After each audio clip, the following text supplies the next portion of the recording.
vamos con el siguiente tema al 100. ¿Por qué no veo sus cámaras? En el otro sí estaban todos ahí conectados. ¿Qué onda? Cámaras arriba, eso, déjenme ver sus bellas caras.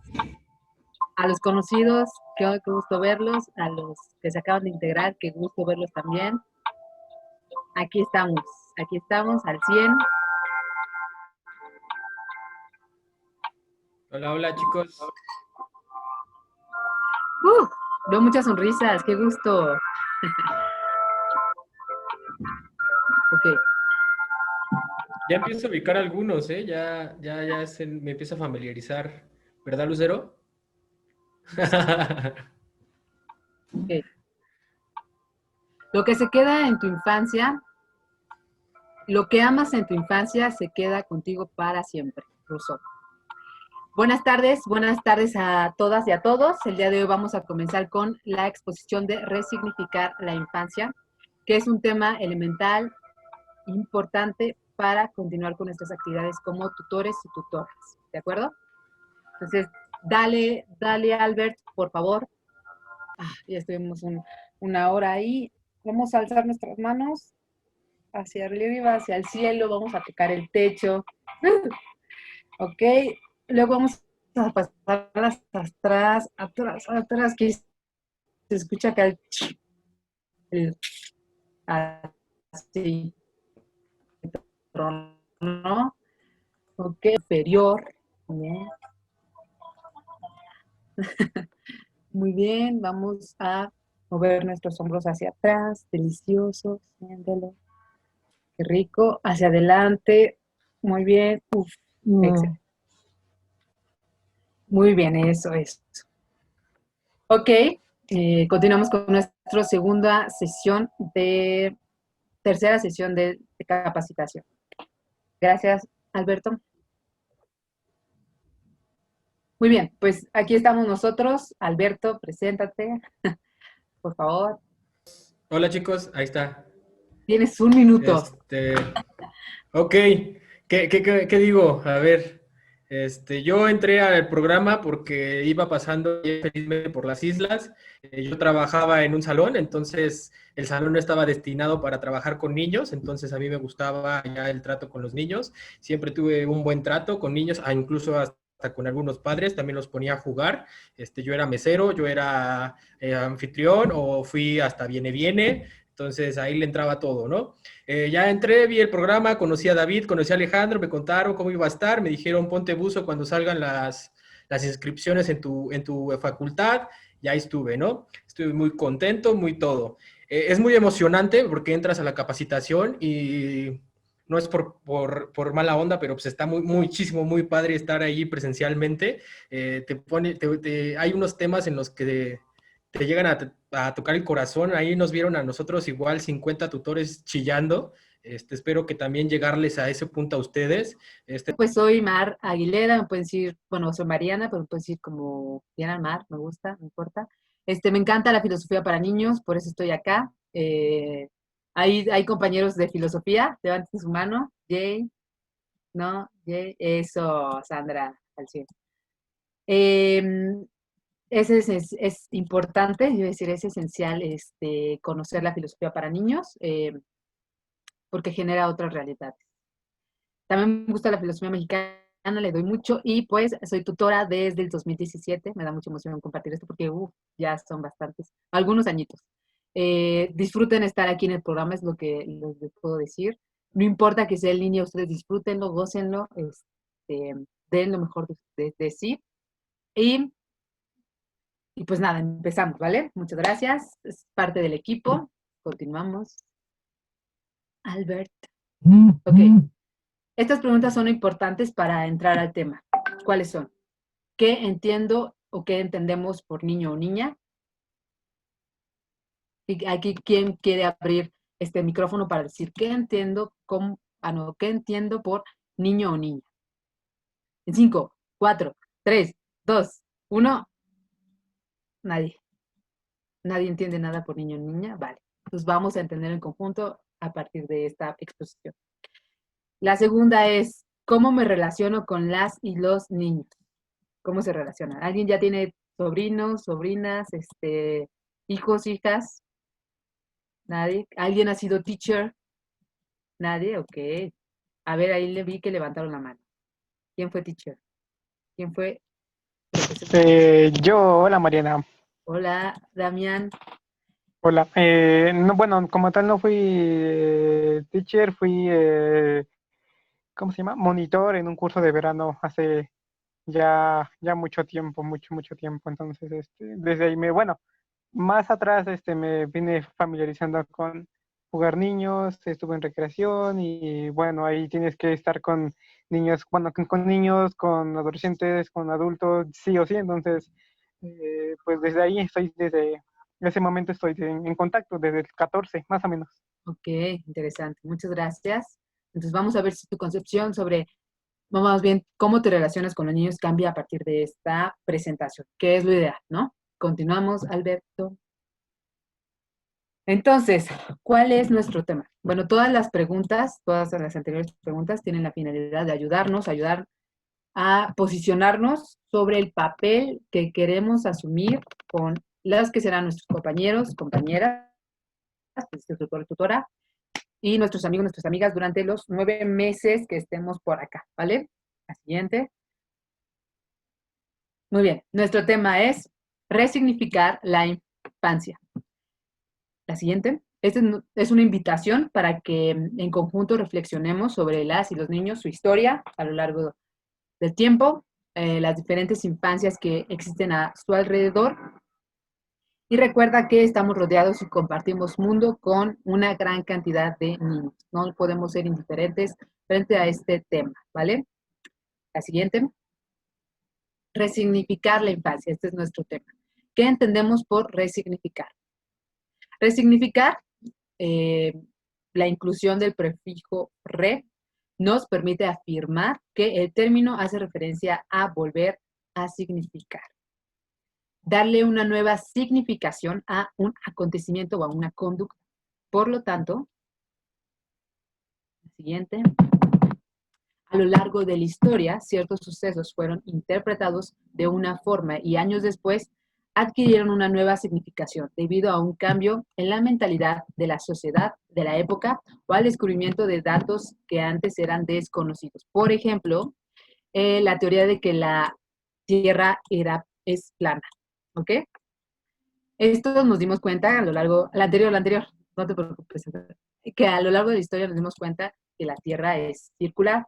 Sin embargo, ahí escuché que algunos de ciencias todavía creen que que la Tierra es plana. Ahí, ¿qué pasó? ¿Los de ciencias? ¿Nos pueden explicar un poco esto? Porque siguen pensando en esto. Ok, la siguiente. Muy bien, entonces, resignificar se supone otorgar un valor o un contenido diferente a algo. Vamos a cambiar este significado de la infancia. El siguiente. Esta exposición es un intento para mostrar a la infancia como un fenómeno político, social y cultural. Abro paréntesis, esto lo van a encontrar en toda la presentación porque es necesario que se quede acá en nuestra mente. Cierro paréntesis, donde la postura que determinan los adultos interviene y define la vida de las y los niños. Entonces parece que los adultos son los que construyen cómo va a ser la vida de las y los niños. ¿Cambiamos? Gracias. La infancia mexicana es totalmente diferente a la infancia salvadoreña, a la infancia de Estados Unidos, a la infancia de China, de Japón, etc. Dentro de un mismo país existan y se construyen un sinfín de infancias como resultado de nuestras diferencias o bien desigualdades, ¿vale? Entonces es incorrecto pensar que la infancia, por ejemplo, de Tepito es igual a la infancia de Polanco, a la infancia de Santo Domingo, a la infancia de La Merced, ¿ok? Comprendemos esto, ¿vale? La niñez en México. Esta presentación es un homenaje a cada infancia de cada etapa de nuestro país. No se le ha dado mucha importancia a esto y creo que es esencial reflexionar y analizar qué sucede con la infancia en nuestro país. Continuamos. A lo largo de la historia, bueno, en la época prehispánica, en México, la infancia era demasiado frágil. Nacer era casi un milagro, por así decirlo, y superar los primeros años de vida era una excepción. Gracias a las consecuencias de precarias condiciones higiénicas y sanitarias, muchos niños y niñas fallecieron al nacer o en sus primeras semanas de vida se contagiaban con alguna enfermedad del momento.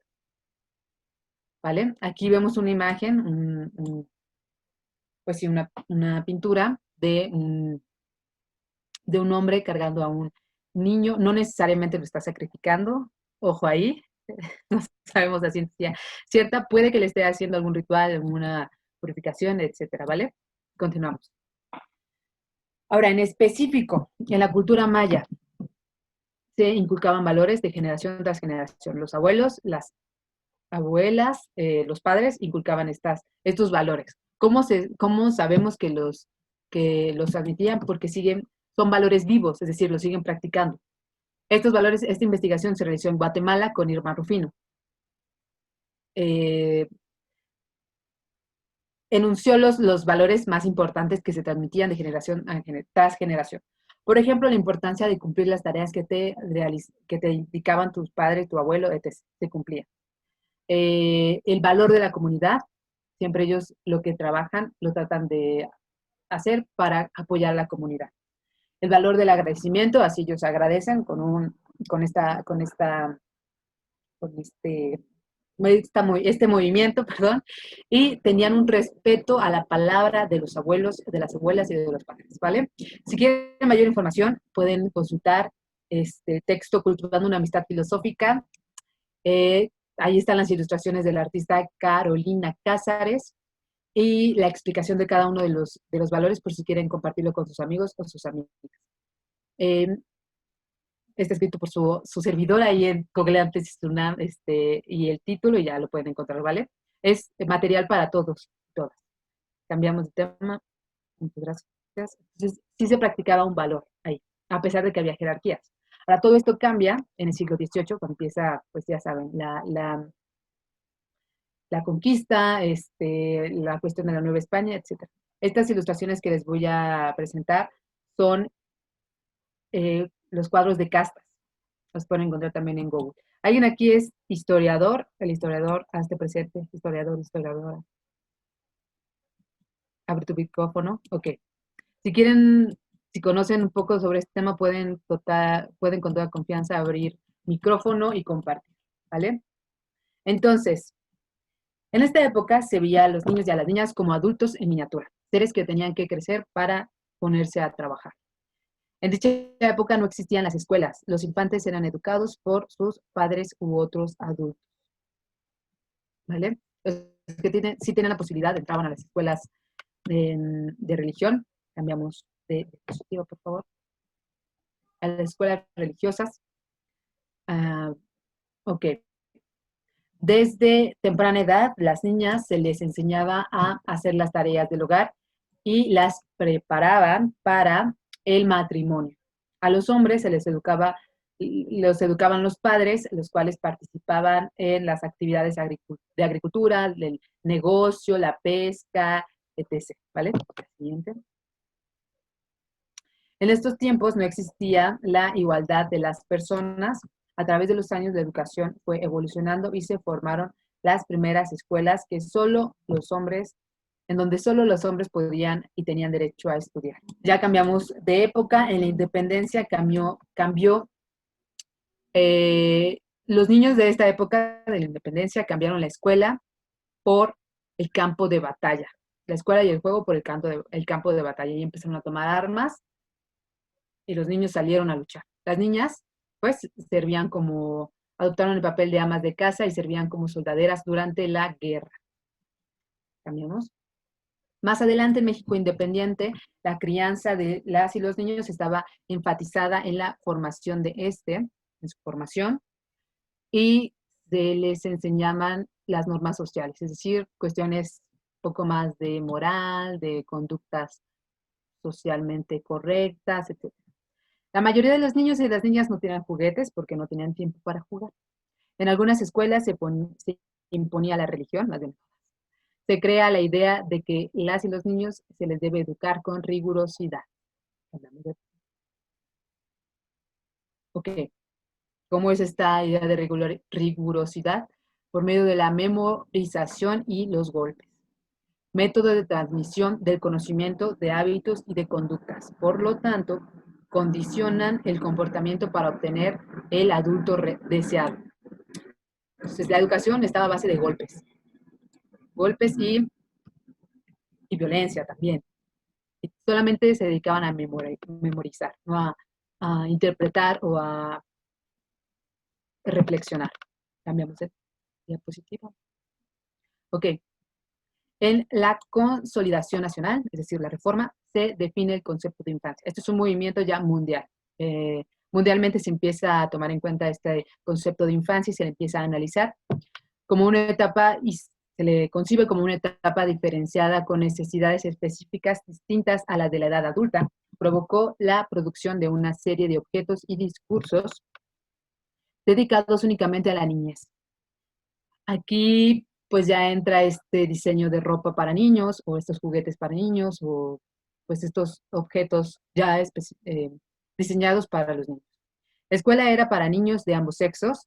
El gobierno sostendrá a los profesores. Aquí ya se hace responsable el gobierno de pagarle a los maestros. En el porfiriato, el niño se convierte en el futuro ciudadano. Recae en él la tarea de llevar al país hacia el orden y el progreso. Por medio de estudios se consideró que los niños debían ser educados y disciplinados, por lo que el Estado asumió la responsabilidad de la educación. Y ya empieza a tener conciencia sobre la educación. Se le ve al niño como objeto de agenda pública para interpelar, para ser escolarizado e instruido, para formar nuevos trabajadores e introducirlos a un sistema económico. El niño se le considera como una tabula rasa, un sujeto que debe obedecer hacia el adulto que sí sabe. Y el adulto depende del niño para su evolución. Continuamos. Bueno, más adelante, ya en la Revolución Mexicana, en 1911, en 1920, la guerra trajo al país desolación, fracturas sociales, violencia, y muchos niños escaparon de sus casas miserables en busca de nuevos horizontes. Ya lo que había construido otra vez se vino abajo, ya los niños volvieron a tomar las armas y a pelear, y siguen a sus padres o a donde quieran que la guerra los llevara. Más adelante, en 1920, 1934, la época de los caudillos, en la época de los caudillos, la niñez se tomó como fuerza de trabajo, formal e informal. Jóvenes constructores, jóvenes y niños constructores, surtidores, tejedores, vidrieros, porcelaneros, carniceros, compitieron con gran parte de la capacidad de producción adulta. Entonces, era un equivalente. Había la misma cantidad de adultos y de niños trabajando, las mismas actividades, cortando carne, ahí como dice, haciendo vidrio, surtiendo, tejiendo, etc. ¿Vale? Antes, ya en 1934, 1988, inicia la revolución institucionalizada, se crea el Programa Nacional de Educación con el fin de erradicar el analfabetismo. Se establecieron escuelas secundarias, preparatorias y superiores. Se crecieron las bibliotecas, los museos y las publicaciones. Se puso en marcha la campaña nacional de educación popular. Los infantes fueron ganando espacio como sujetos de derecho. Aquí ya empezaron a posicionarse como sujetos de derecho. Los niños tienen derechos. Continuamos. En 1980, 88 en adelante, ya en el México contemporáneo, la niñez era considerada solo como objeto de protección y tutela.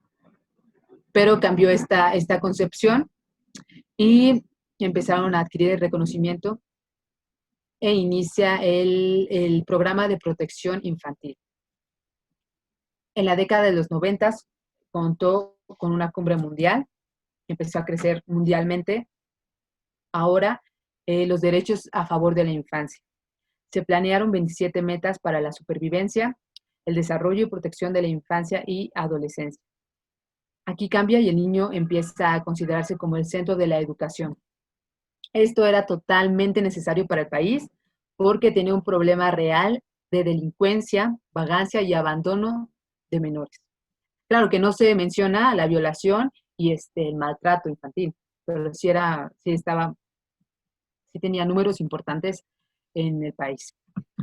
Ya durante todo el siglo XX, el niño adquirió importancia en la medida que se convirtió en un objeto de estudio, sujeto de derecho y de protección bajo la tutela de los padres, y aquí se agrega el Estado. Se habla de un niño ideal, de un saber ser, de un deber ser, el que tenía derechos desde que se engendraba hasta cumplir los 18 años. Todo esto bajo la protección de la atención escolar, la médica, perdón, de alimentación, el vestido, la higiene y los cuidados. También se les protegía restringiendo el trabajo a los menores de 14 años. Cambiamos, por favor. Ok, de nuevo aquí es incorrecto tratar de igualar a las niñas y a los niños cuando sus entornos, sus valores y su cultura son distintos entre sí. Cada cultura, cada época y cada sociedad producen infancias diferentes. El comienzo y el final de la infancia no son hechos simples, biológica o universalmente aceptados, sino que son altamente dependientes de la cultura local. Los niños se sujetan a las significaciones que los adultos de cada época les otorgan. La discontinuidad se plantea en los modos de sujeción simbólica e imaginaria, según cambien las épocas, pudiendo presentarse predominantemente ideas religiosas, científicas, avances legislativos o mercantiles. Entonces, hasta el momento, vemos que en la historia de la niñez en México, pues se ha ignorado la niñez. Básicamente no es importante. La niñez solamente es un proceso en donde tienes que crecer rápido para ya ser adulto y trabajar, ¿no? O incluso no importa tu edad, tú ya ponte a trabajar. Ha sido una historia donde a la niñez se le deja a un lado, a la niñez no se le escucha, a la niñez se le violenta, a la niñez que no es importante. Lo que sí es importante es el ser adulto, el trabajar, ¿no? Entonces sí se le ha dejado a un lado. Apenas poco a poco se le ha empezado a dar mayor importancia, mayor atención, pero no podemos olvidar tantos años en donde la infancia fue olvidada, ¿vale? Se puede asimilar un poco a estas filosofías de México en donde se postula que el mexicano tiene el sentimiento de inferioridad.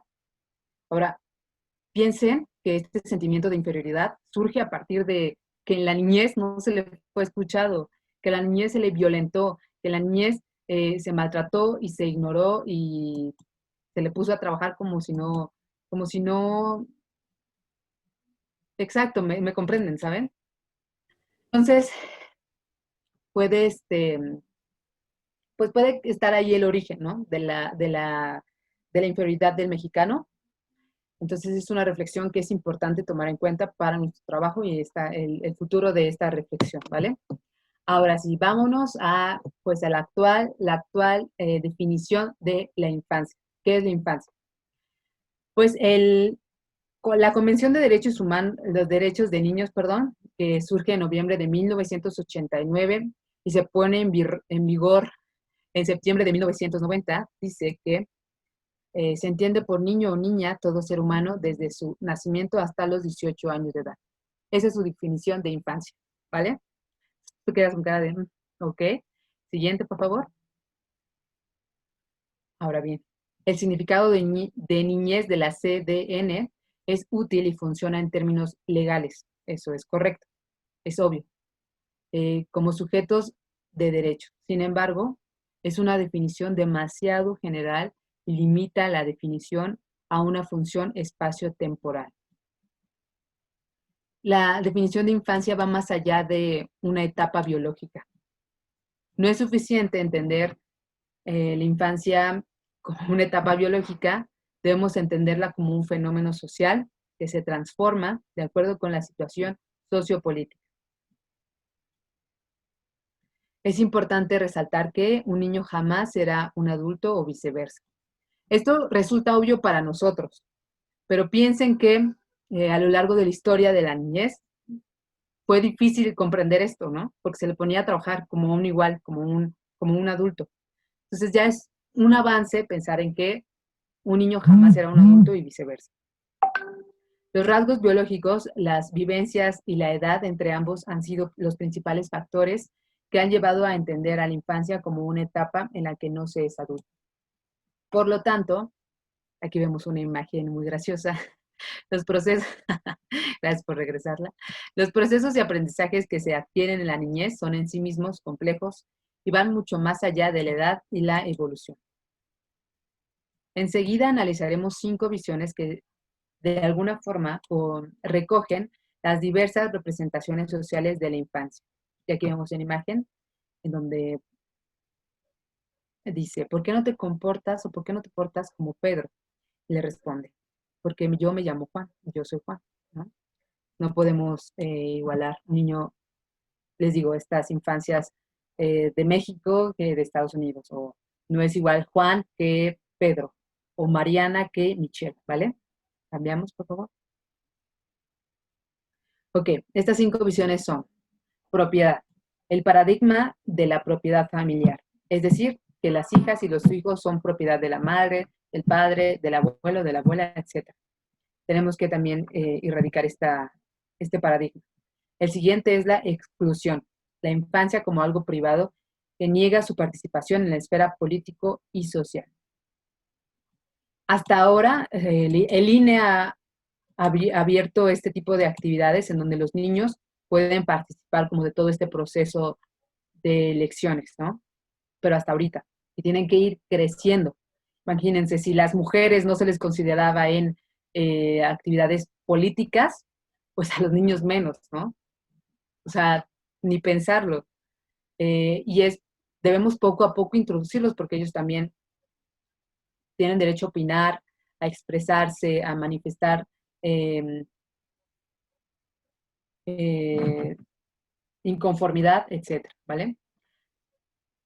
La mercantilización. Este ya es un poquito más actual, ¿no? Antes no había cosas para los niños y ahora empezaron a producirse en gran medida. Por ejemplo, aquí la idea es tomar a la infancia como una moneda de cambio y de consumo, o sea, generar y demasiadas cosas para los niños y que ellos los consuman y las sigan consumiendo y así este juego del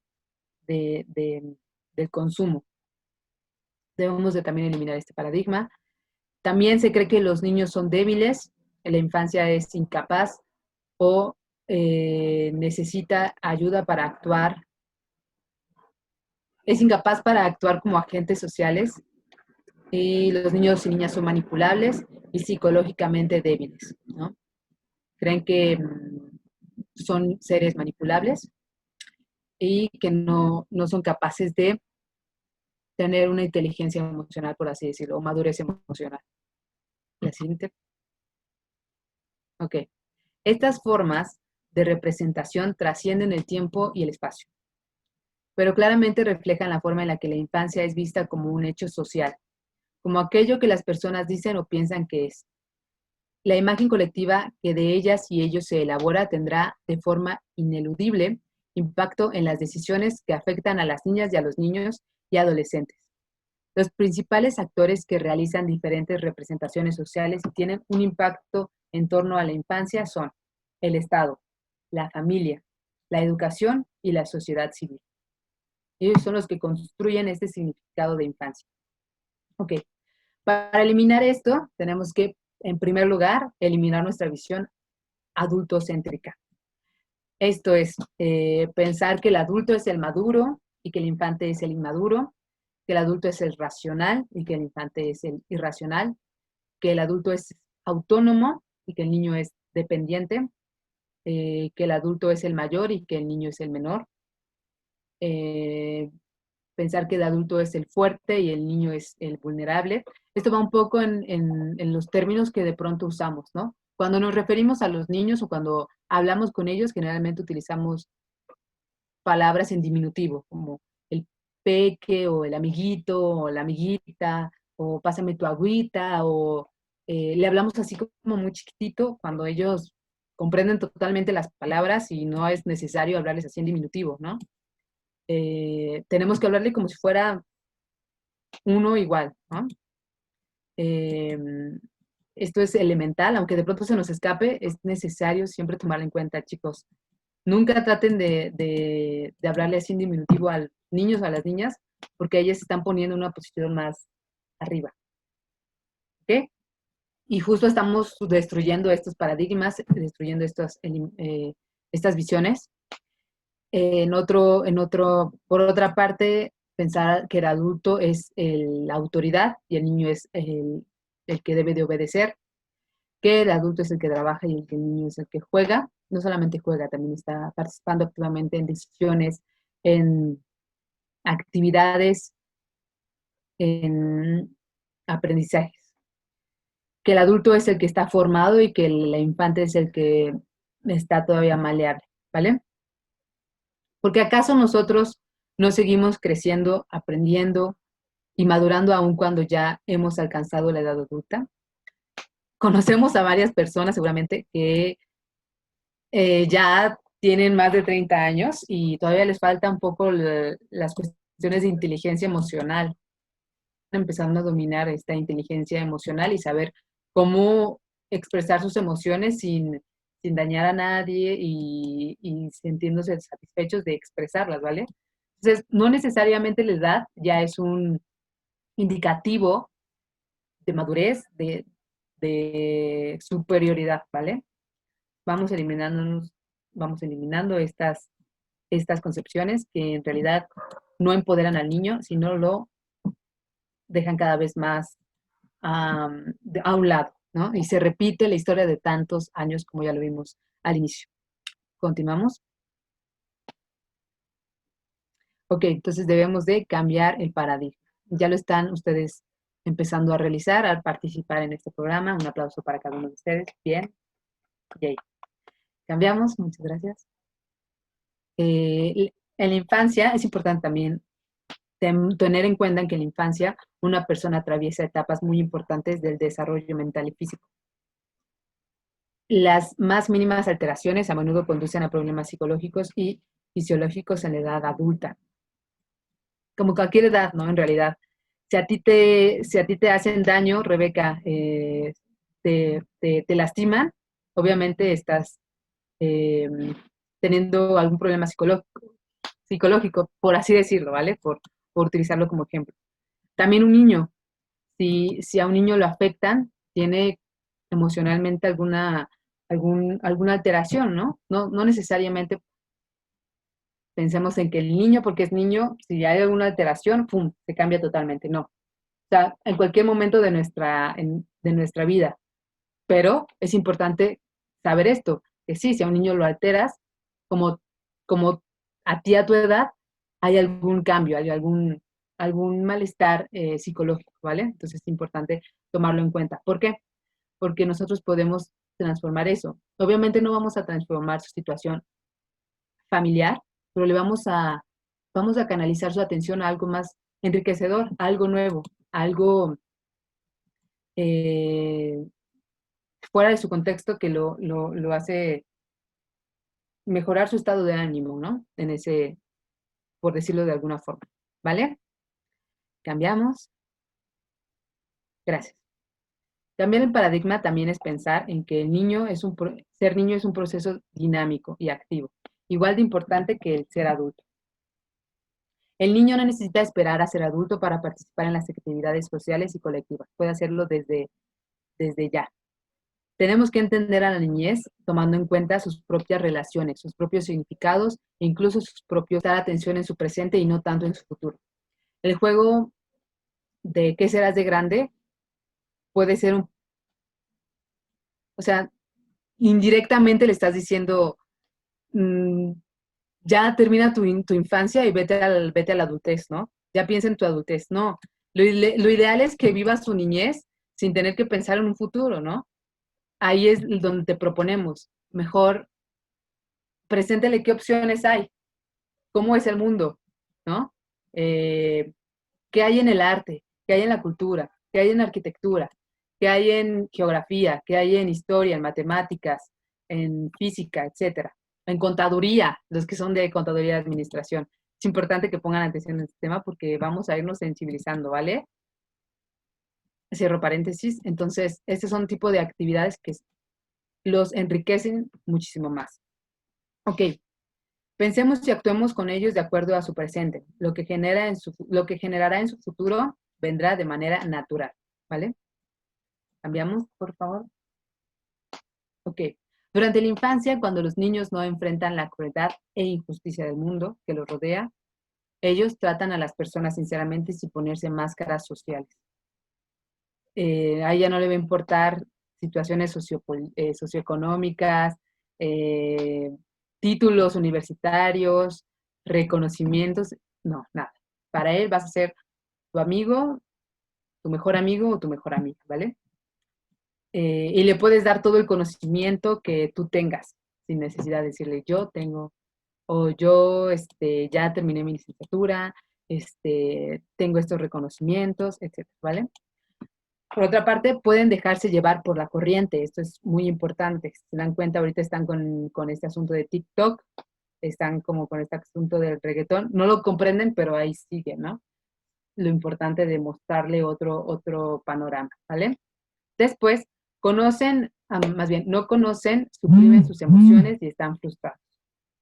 Ellos crecen o estamos creciendo bajo la idea de que no debemos expresar nuestros sentimientos, que no debemos estar enojados o que los hombres no lloran, por poner un ejemplo.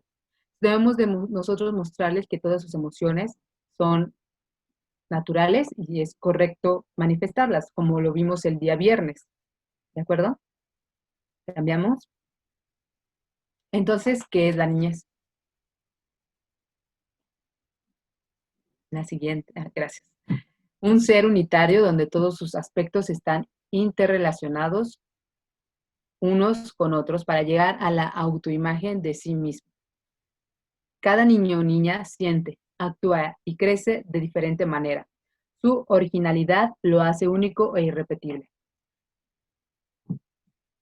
Encuentran diferentes formas de concebir la realidad y de relacionarse con el medio físico y los demás. Es un ser activo que le gusta explorar y experimentar, por lo que se le debe ofrecer posibilidades de interpretación. Darle más conocimientos para que él pueda empezar justo a hacer este ejercicio de interpretar y reflexionar. ¿Cambiamos? Ok. Ahora vamos a otro aspecto importante que es necesario que ustedes lo conozcan, que son las principales problemáticas sociales a las que se enfrenta la infancia actual. Es justo esta idea del iceberg, porque mientras más vas investigando, mientras más te vas metiendo en este asunto de la niñez en México, más cosas van saliendo que pues son dolorosas, ¿no? O son pues tristes, pero es necesario conocerlas y difundir. Ok, el primero es la pobreza. No se cubren las necesidades básicas para la supervivencia, repercuten en la existencia del trabajo infantil. Va a pasar, esperemos que no, pero sucede, ¿no? Hay amigos o amigas que les llegan a pedir dinero a sus tutores o incluso a sus mamás, mencionando que no tienen dinero para poder cubrir sus necesidades, ¿no? Entonces, sí, llega población que no tiene problemas económicos, pero también llega población al programa que sí los tiene. Ya en su momento vamos a profundizar un poco más sobre el tema, o si llegara a pasar, les vamos a brindar la atención de cómo apoyarlos, ¿vale? También reciben violencia escolar, intrafamiliar, social, de género.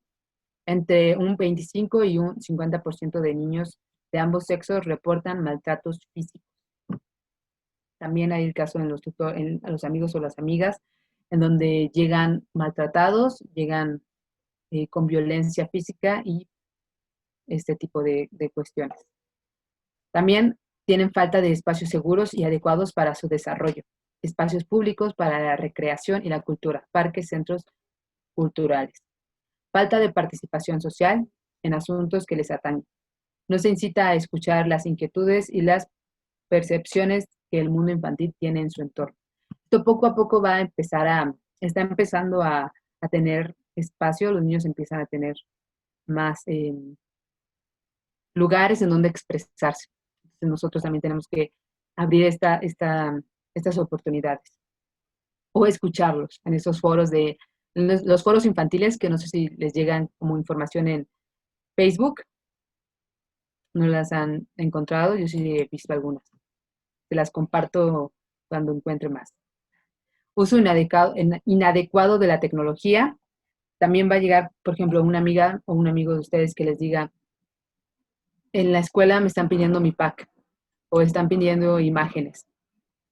Nosotros lo que les debemos de responder es que por seguridad no compartan, ¿vale? O no se dejen influenciar por estas personas que les dicen o les exigen estas imágenes. O sea, esto es muy serio y la única respuesta es que por seguridad tuya trata de no acceder a eso, ¿vale? La siguiente. También en su momento, si llegara a suceder, les brindaremos atención para responder esta situación. En la infancia hay deserción escolar. Hay niños que de pronto ya no quieren seguir estudiando, sus padres ya no les permiten continuar con el estudio. Falta de reconocimiento de su autonomía. Mortalidad infantil. En el 2012 se cometieron 1.614 homicidios de niñas y niños y siguen aumentando. Hay prostitución infantil, lo cual también es muy doloroso y es real.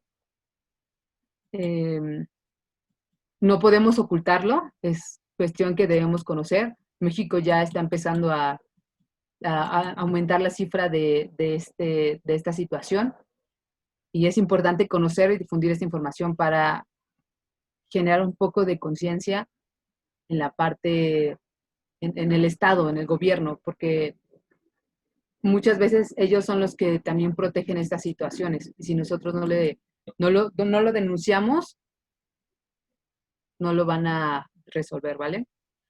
Por otro lado, también hay el problema de la migración, de la drogadicción.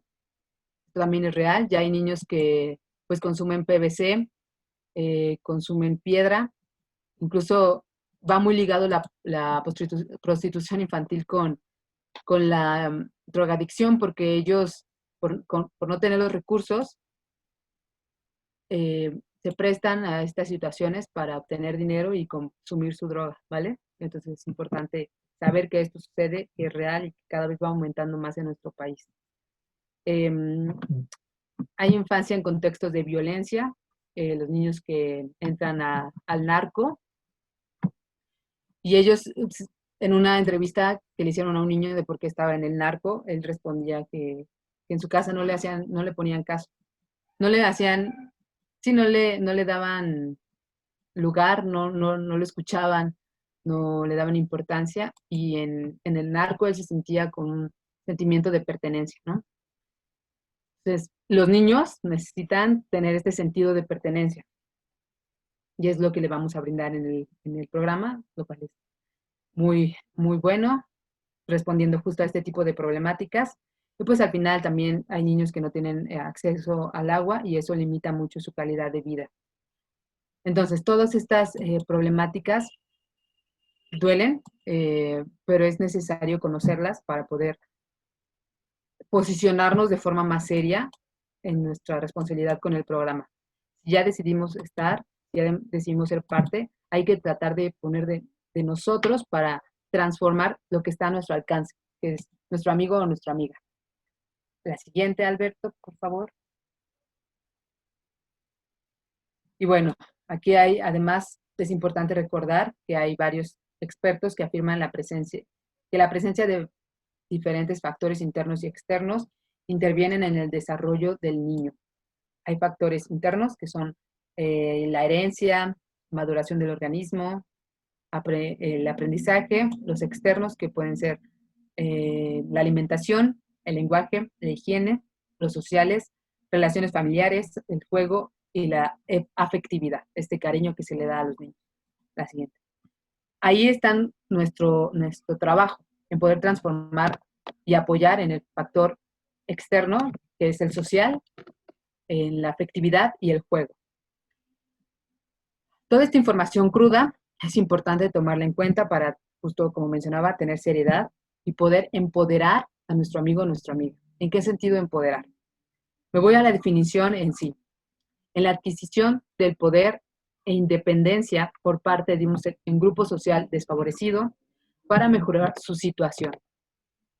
Como nos dimos cuenta en la historia de la infancia, es un grupo social muy desfavorecido, ¿no? Que poco a poco ha tenido esta atención necesaria. Entonces, en nosotros está justo empoderar. ¿Y de qué forma? Para mejorar su situación en el panorama, en el conocimiento, en el enriquecimiento. Podemos empoderarlo por medio de herramientas para la vida, inteligencia emocional, lo que sepamos. Justo ya tuvieron este tipo de, por ejemplo, el viernes, estas actividades que poco a poco te van dando herramientas para que tú mismo tengas esta inteligencia emocional y al practicarla también lo puedas compartir con tu amigo. Entonces, dar estas herramientas para la vida, dar cultura, compartir arte, música, deporte, danza, dar conocimientos generales, los que no te enseñan en la escuela, como cultura egipcia, cultura japonesa, cultura, todas estos conocimientos que no te enseñan en la primaria, ¿vaya? Y que a ti te apasiona. También hay que dar el espacio para que ellos jueguen, un espacio donde ellos se expresen, puedan manifestar sus pensamientos. Incluso es uno de los elementos por los cuales me encanta la filosofía para niños, porque es un espacio en donde ellos pueden expresar qué piensan del mundo, qué piensan de cada valor, qué piensan de la situación actual del país, de la sociedad. Aparentemente parece que ellos no están conscientes de, pero claro que no, ellos lo viven, ellos viven la migración, ellos viven la violencia, ellos viven la pobreza, ¿no? Ellos viven todas estas problemáticas sociales y ellos también reflexionan, por eso es importante tener un espacio para que ellos se expresen. Y también, claro que sí, autoestima, confianza en sí mismos. Entonces, vamos a empoderar a nuestros amigos, a nuestras amigas, y esto lo pueden hacer muy sencillo. No necesitan irse justo a ir a los museos o ir a estos espacios donde te enseñan, no. Pueden hacerlo a través de en línea, ¿no? Que son nuestros alcances. La siguiente, Alberto. Y aquí les dejamos como algunos ejemplos, ¿no? Pueden enseñarles de los que ustedes sí conozcan. No se limiten con estas actividades de primaria, ¿no? Que es dibujar un cochecito, ¿no? O estas imágenes que ya están diseñadas y tú solo las dibujas, no. O sea, darle más, enseñarle dibujo, enseñarle arte, música, anime, no sé, aquí hay un ejemplo, nutrición, si lo sabemos, un poco cultura mexicana con su comida, con su danza, música, entre otras cosas, ¿no? Lo que sí nos apasiona hay que compartirlo también con ellos. Y bueno, pues muchísimas gracias por su atención. Ya acabó este tema. Si tienen alguna duda, pueden escribirnos a Alberto y a mí. Aquí están las referencias de donde se obtuvo toda esta información. Y justo ya sería reflexionar o compartir sus pensamientos sobre esta sesión, esta actividad, esta exposición, que como lo ven, de pronto es cruda, pero también nos posiciona en una realidad y nos hace darnos cuenta y querer hacer algo por estos niños y niñas que están a nuestro alcance, que sí están a nuestro alcance y a nuestra posibilidad. El siglo pasado...